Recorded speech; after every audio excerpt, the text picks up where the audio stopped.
मोदी जी का डंका किस तरह से फट रहा है वो तो खैर हम लंबे समय से देखते चले आ रहे हैं, लेकिन इनके राज में, भारतीय जनता पार्टी और नरेंद्र मोदी के राज में भारत के सम्मान में किस तरह से कमी आ रही है। और खास तौर पर जो डेटा मैं देने जा रहा हूं, आप देखेंगे कि जो मुस्लिम देश हैं, जहां हमारे लोगों का बड़ा सम्मान हुआ करता था, जो रोजगार के लिए हमारे बड़े साधन हुआ करते थे, वहां भारतीयों का किस तरह से अपमान हो रहा है, किस तरह से भारतीय पासपोर्ट आपके लिए मुश्किल का सबब बन रहा है। इसका एक हवाला, इसका एक उदाहरण सरकार ने अभी हाल में ही राज्यसभा में दिया था।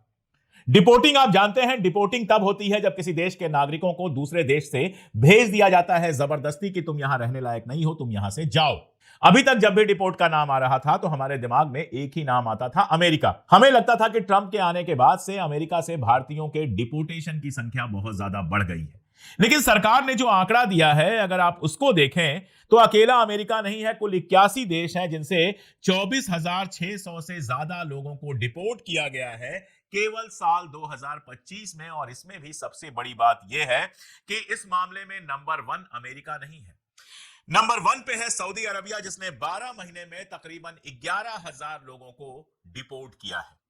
यानी 12 महीने जो 2025 के थे, अभी 12 महीने पूरे नहीं हुए हैं, 2-1 दिन बाकी ही हैं।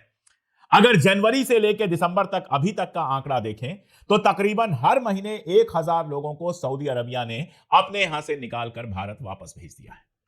11,000 लोगों का सऊदी अरबिया ने डिपोर्टेशन किया है।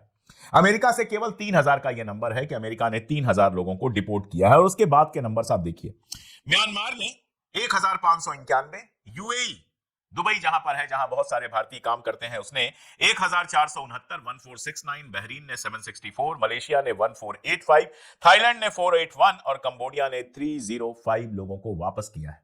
अगर इसमें हम जोड़ दें कि ब्रिटेन ने 2025 में 170 लोगों को भेजा जो बेसिकली स्टूडेंट्स थे, यानी 170 स्टूडेंट्स को वापस भेज दिया। ऑस्ट्रेलिया ने 114, रशिया ने 82 और यूएस ने 45 स्टूडेंट्स को वापस भेजा है। यह वो डेटा है जो भारत सरकार आपके सामने पेश कर रही है और गोदी मीडिया आपसे कहता है कि मोदी का डंका बज रहा है। एक और सीन आपने देखा होगा, रूस में इस समय भयानक ठंड है। मॉस्को में कैसी ठंड होगी आप कल्पना कर सकते हैं, नॉर्थ पोल के बेहद करीब है तो वहां बहुत ठंड पड़ती है। उस ठंड में कुछ भारतीय बड़ी खुशी में झूम रहे थे, डांस कर रहे थे। जब देखा गया कि ये डांस क्यों कर रहे हैं, इतना खुश क्यों है, तो पता यह चला कि इन लोगों को रशिया में सफाई करने की नौकरी मिली है। वहां की सड़कें साफ करेंगे, नाले साफ करेंगे, टॉयलेट साफ करेंगे और 1 लाख रुपया महीना इनको तनख्वाह मिलेगी। जो लोग गए हैं ये सब काम करने, बताया जा रहा है कि उसमें इंजीनियर्स भी शामिल हैं जिनको बाकायदा इंजीनियरिंग की डिग्री मिली है। तो सोचिए देश का प्रताप कितना बड़ा है कि यहां से लोग जाकर रूस में सफाई का काम करेंगे और उसके लिए नाच रहे हैं, खुश हो रहे हैं। सोचिएगा कि भारत में इनका क्या हाल होगा कि ये सफाई करके खुश होंगे। अभी ज्यादा पुरानी बात नहीं है जब रशिया और यूक्रेन दोनों जगह से खबर आई थी कि जो हिंदुस्तानी वहां काम करने गए थे उनको लड़ाई में झोंक दिया गया और वहां पर वो मारे गए। और इस तरह से आपके समझ में आता है कि पूरी दुनिया में भारत की इमेज कैसे खराब हो रही है। अभी क्रिसमस बीता है और क्रिसमस पर जो तमाशा हुआ वो आपने देखा। लोगों को लगता है यहां का तमाशा यहां पर ही रह जाएगा। नहीं साहब, जैसे बाहर की खबरें आप तक आती हैं वैसे ही यहां की भी खबरें बाहर जाती हैं। आप बहुत उत्तेजित होकर कहते हैं कि बांग्लादेश में हिंदुओं को मार दिया गया। हमने भी वीडियो किया था, हमें भी बहुत दुख हुआ था, लेकिन पिछले 10-15 दिन देख लें तो 3 घटनाएं हमारे यहां हुई हैं। उड़ीसा में जुएल शैक को मार दिया गया, जो एक मजदूर था, पश्चिम बंगाल से काम करने के लिए गया था। उससे उसकी आईडी पूछी गई, आईडी उसने दिखाया, उसके बावजूद गुंडों ने उसको पीट पीट के मार डाला। केरला में एक दलित था जो छत्तीसगढ़ से मजदूरी करने गया था, उसको पीट पीट के मार डाला गया। मारने वालों में आरएसएस के लोगों का नाम आया है।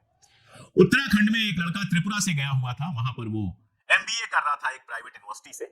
शाम को अपने भाई के साथ सब्जी खरीदने जाता है 6 तारीख को। कुछ लोग उसको घेरते हैं, घेर के चिंकी, मोमो और जाने क्या क्या कह के उसको चढ़ाते हैं और उसके बाद उसको बुरी तरह से मारते पीटते हैं, उसको और उसके भाई को। भाई तो बच गया, लेकिन ये लड़का जिसकी तस्वीर आप स्क्रीन पर देख रहे हैं, जिसके पिता बीएसएफ में नौकरी करते हैं, भारत की सुरक्षा के लिए लगे हुए हैं, वो 17 दिनों तक संघर्ष करने के बाद दम तोड़ देता है, मर जाता है।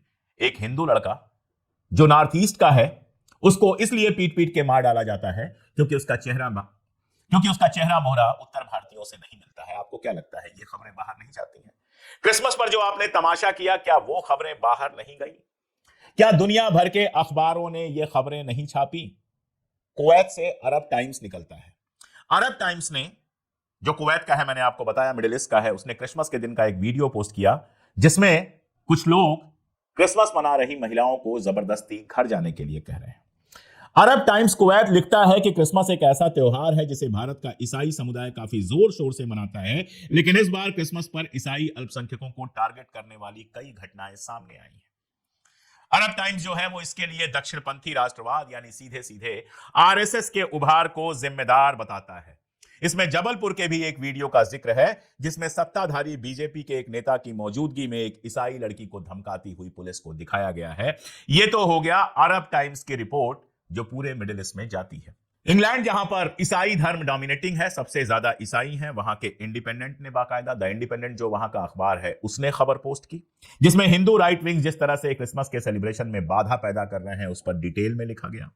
इसके अलावा द टेलीग्राफ ने भी खबर छापी कि कैसे हिंदू संगठनों ने कई जगहों पर चर्च में हो रहे सेलिब्रेशन को रोकने की कोशिश की। ये तो वो खबरें हैं जो आपको पता है, इसके अलावा पता नहीं किस किस भाषा में क्या क्या छापा होगा और आपके दुश्मन कैसे फायदा उठा रहे हैं ये देखिए। टीआरटी जानते हैं ना, टर्की का न्यूज चैनल है, वही टर्की जिसने पाकिस्तान का पूरा साथ दिया था जब आप ऑपरेशन सिंदूर कर रहे थे। टीआरटी वर्ड ने ट्वीट भी किया और छापा भी कि भारत में डर के साए में क्रिसमस सेलिब्रेशन। उसने छत्तीसगढ़, मध्य प्रदेश, उत्तर प्रदेश और केरल समेत कई जगहों पर क्रिसमस मना रहे ईसाई समुदाय पर हमलों की बात की जिसमें जाहिर तौर पर हिंदूवादी संगठन शामिल है। अब जरा इसकी तुलना बाकी दुनिया से कर लीजिए। सारी दुनिया में ईसाइयों के देश ही नहीं है, ईसाइयत के बाद सबसे ज्यादा देश अगर किसी के हैं तो मुसलमानों के देश है। पाकिस्तान में लाहौर में क्रिसमस का सेलिब्रेशन हुआ और किसी ने पत्थर नहीं फेंका। सड़क पर सेलिब्रेशन हुआ, चर्च के अंदर सेलिब्रेशन हुआ, धूमधाम से मनाया गया और पाकिस्तान से एक भी खबर ऐसी नहीं आई कि ईसाइयों को क्रिसमस मनाने से रोका गया। ईरान में अलग अलग जगहों पर चर्च हैं, यह हम जानते हैं। उन चर्चों में शानदार रोशनी हुई, क्रिसमस मनाया गया और किसी ने नहीं रोका। ईरान एक धार्मिक मुल्क है, हमारे यहां उसकी आलोचना करते हैं लोग कि वो तो एक मजहबी मुल्क है। एक मजहबी मुल्क में, एक इस्लामिक मुल्क में मनाने के लिए क्रिसमस कोई किसी को रोकता नहीं है। ईरान को छोड़िए, फलस्तीन को याद कीजिए, इतनी सारी मुसीबतों से अभी गुजरा है फलस्तीन, लेकिन फलस्तीन जिसमें ईसा मसीह का जन्मस्थान भी है, फलस्तीन जो ओरिजिनल है उसमें बेथलेहम भी है जहां ईसा मसीह का जन्मस्थान है, वहां पर चर्चों में जम के धूमधाम की गई, जम के रोशनी की गई, सड़क पर जुलूस निकले, लोगों ने पारंपरिक तरीके से मनाया क्रिसमस को और किसी ने कहीं कोई परेशानी पैदा नहीं की। ओमान हो, सऊदी अरबिया हो, यूएई हो, मलेशिया हो, ये सारे मुस्लिम मुल्क हैं। यहां पर किसी चर्च पर हमला नहीं हुआ, यहां पर किसी ईसाई पर हमला नहीं हुआ क्रिसमस मनाने के लिए। और आपके देश में हमला हुआ, आपके देश के अलावा कहीं और हमला हुआ तो सिर्फ और सिर्फ इजराइल में हाइफा में, जहां चर्च जो लोग मना रहे थे चर्च में क्रिसमस, उनको रोकने की और मारने पीटने की कोशिश की गई। तो दुनिया में केवल 2 मुल्क ऐसे रहे जहां पर ईसाइयों के ऊपर हमला हुआ, हिंदुस्तान और इजराइल। आप सोचिएगा कि आपकी इमेज कैसी बन रही है। आप सोचिएगा कि जब यूरोप में द इंडिपेंडेंट या टेलीग्राफ या दूसरी भाषाओं के अखबार जब पढ़े जाएंगे और उन अखबारों में यह खबर होगी कि यहां के हिंदुत्ववादी जो ताकतें हैं वो ईसाइयों के साथ भी बदतमीजी कर रही हैं, क्रिसमस मनाने वालों के साथ भी बदतमीजी कर रही हैं, तो वहां की आम जनता पर क्या असर पड़ेगा? आपके देश की क्या इमेज बनेगी? आपके देश का डंका क्या बजेगा? और ऐसे में जब आपके जो लोग वहां रहते हैं उनको वो देखेंगे तो उनके मन में क्या ख्याल आएगा? बहुत मुमकिन है कि वहां रहने वाले ज्यादातर लोग ऐसे हों जो क्रिसमस खुद मनाते हों, जो वहां शामिल होते हों क्रिसमस में। उनके दिमागों में अंधेरा ना हो, रोशनी हो, वो सांप्रदायिक ना हो, वो सभी धर्मों को इज्जत देते हों।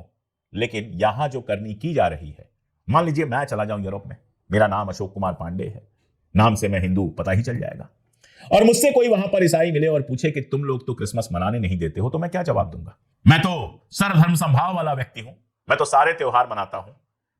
लेकिन एक हिंदुस्तानी के तौर पर मुझे देखकर भी उनके मन में यही ख्याल आएगा कि यह भी वैसा ही होगा, वैसे ही क्रिसमस मनाने का विरोध करता होगा। तो आप समझिए कि देश की इमेज क्या बनेगी। जो गली चौराहों चर्चों में तमाशे हो रहे थे उनके वीडियो सारी दुनिया में फैल गए। जो हमारे दुश्मन हैं वो उसका फायदा उठाएंगे, जो हमारे दोस्त हैं वो सोचेंगे कि यह कैसा मुल्क बनता जा रहा है जहां न मुसलमान बर्दाश्त हो रहे हैं, न ईसाई बर्दाश्त हो रहे हैं। बमुश्किल 3-4% ईसाई हैं इस देश में, इतने अल्पसंख्यक भी आपसे बर्दाश्त नहीं हो रहे। तो हिंदुस्तान के लोग जब तमाम मुल्कों में जाकर बसेंगे तो उन्हें कैसे बर्दाश्त किया जाएगा? जब उनकी डिपोर्टेशन होगी तो जो अधिकारी होंगे उनके दिमाग में कहीं ये भी होगा कि ये तो अपने यहां मुसलमानों और ईसाइयों को चैन से जीने नहीं देते हैं, ये क्यों हमारे मुल्कों में आकर चैन से जी रहे हैं। तो ये जो डंका बज रहा है ना, आपका बड़ा मार्केट है, पैसा है आपके पास। हालांकि पैसा तो क्या है, आप सबसे बड़े कर्जदार बन चुके हैं IMF के। लेकिन जो पुरानी प्रतिष्ठा है, जो हमारी साइज है, पॉपुलेशन है, मार्केट है, उसके चलते बाहर इज्जत मिल जाती है और लोग चिल्लाते हैं कि डंका बज रहा है। यकीन जानिए अगर यही हरकतें चलती रही, यकीन जानिए अगर ऐसे ही तमाशे हमारे देश में होते रहे, तो मामला यही नहीं रुकेगा, मामला इसके आगे जाएगा। जैसे इजराइल को लेकर सारी दुनिया दो हिस्सों में बटी है और एक बड़ा हिस्सा ऐसा है जो इजराइल को वेलकम नहीं करता। मेरा दर्द यह है कि अगर ये हरकतें चलती रहीं तो कहीं ये हमारे साथ ना हो, कहीं हम दुनिया भर में पेरिया स्टेट के रूप में न जाने जाएं, कहीं हम दुनिया भर में एक ऐसे देश के रूप में न जाने जाएं जो अपने अल्पसंख्यकों के साथ बदतमीजी करता है, कहीं हम दुनिया भर में नफरती देश की तरह न जाने जाएं। ये मेरा दर्द है। ये लोग जो अपने आप को राष्ट्रभक्त कहते हैं, बेसिकली देश के सबसे बड़े दुश्मन हैं, जो देश की पूरी दुनिया में बेइज्जती करवा रहे हैं।